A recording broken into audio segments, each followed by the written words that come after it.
Vice President JD Vance says the Iranians aren't ready to meet all of President Trump's demands, but the negotiations will continue. You know, in some ways it went well. They agreed to meet afterwards. But in other ways, it was very clear that the president has set some red lines that the Iranians are not yet willing to actually acknowledge and work through. Vance says the president will decide when it's time to end the negotiations.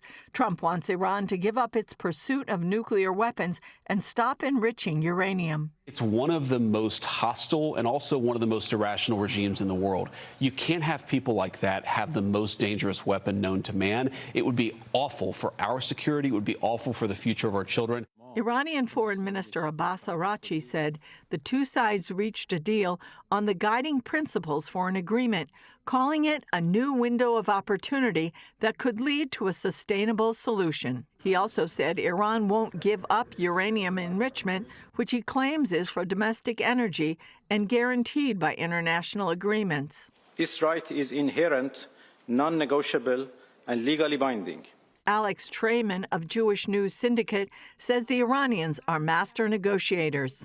They're trying to stall the president every single day that this armada of military equipment is in the Persian Gulf costs the United States billions of dollars. So they are trying to drag out the negotiations as long as possible. More than 50 U.S. fighter jets arrived in the Middle East in the last day or two. The USS Gerald Ford, the largest aircraft carrier in the world, is on its way to the region to join the USS Abraham Lincoln.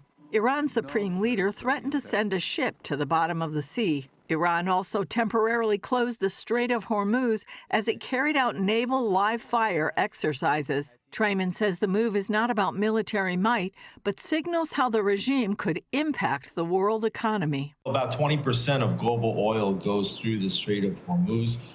And Iran is taking an aggressive tone, showing that it has leverage in negotiations as well. Iran is saying we can make global oil prices spike very, very quickly, something that would definitely harm Trump.